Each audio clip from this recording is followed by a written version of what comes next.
Reka amakuru yacu tuyakomereze mu karere ka Rwamagana mu murenge wa Nyakarenzo. Abaturage batunguwe no gusanga umurambo w'umugabo uri mu kigero cy'imyaka 25 y'amavuko bamwishe bamujugunye mu murima w'imyumbati. Mu gihe itangazamakuru rya Kidasamura TV Rwanda ryahageraga ryabajije bano baturage nimba uyu muntu baba bamuzi, bavuga yuko batamuzi mwa kano kagari.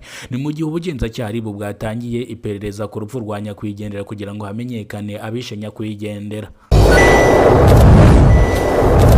Mu karere ka Rutsiro mu murenge wa Remera, abaturage batuye mu karere ka Rutsiro mu murenge wa Remera bahangayikishijwe n'ibisambo bibiba nibigire icyo bisiga inyuma, dore yuko bino bisambo byiba ku manwa y'ihangu, dore yuko abaturage bavuga yuko ibisambo birusha abanyerondo imbaraga, dore yuko bafite irondo ry'umwuga ryuzuyemo abana b'urubyiruko, bigatuma abajura babiba ku manwa y'ihangu.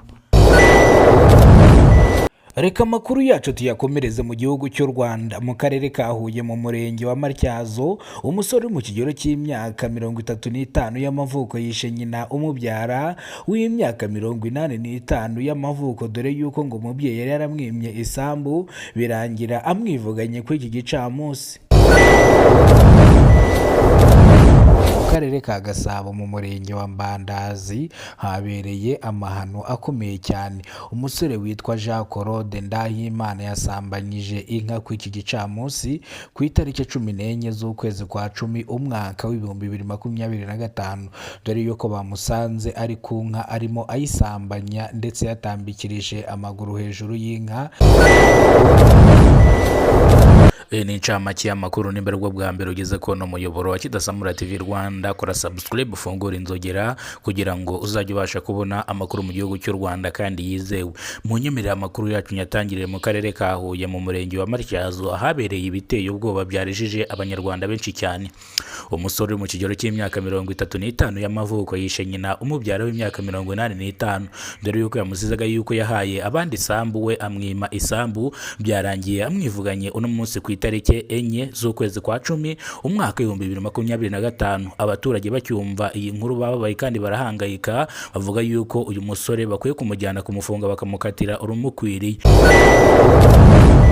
Ubugenzacyaha bwamutaye muri yombi akurikiranwe icyaha cyo kwica nyina umubyara. Abaturage iyi nkuru bakiyumva bahise bagira ubwoba, ababyeyi bari barimye abana babo amasambu batangira kubakatira amasambu vuba na bwangu, ariko abaturage basabiye igihano gikakaye uyu musore w'imyaka 35 yishe nyina umubyara w'imyaka 85, bavuze yuko nibura bamukatire igifungo cya burundu bitewe n'icyaha yakoze cy'indengakamere. Rero ubugenzacyaha bwamutaye muri yombi akurikiranwe icyaha cyo kwica nyina umubyara, gusa nibaramukatira ubu ngubu aracyari kuri ribu, ariko nibaza kumukatira turaza kubabwira ibyavugiwe mu rukiko cyangwa imyaka bamukatiye ari ingahe.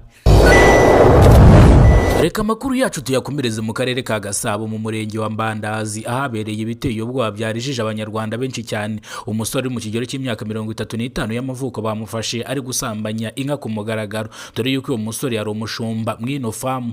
Uyu musore bakimukubita amaso yanze kureka gusambanya inka, akomeza asambanya inka paka arangije, dore yuko uyu musore kugira izi saha arembye ndetse aryamye iwabo mu buriri. Gusa kwa nyiri ino famu twababajije impamvu uyu musore yasambanye inka, bavuga yuko nabo batari bazi aya makuru. Gusa umuntu wabonye yuko uyu musore yasambanyije inka ni veterineri waruje kuvura zino nka usanzwe uzivura. Veterineri yamusanze ari gusambanya inka, dore yuko yamuhosheje uyu musore akanga kuvaho akagomeza agasambanya ino nka. Bivuga yuko uyu musore ubu ngubu arembeye mu rugo, ni mu gihe ubuyobozi bwatubwiye yuko iki kibazo batari bakizi yuko uyu musore yasambanyije inka, gusa bagiye kugikurikirana ndetse twabwiye na nyiri famu atubwira yuko nawe ibingibi atarabizi ndetse veterineri atigeze abimubwira.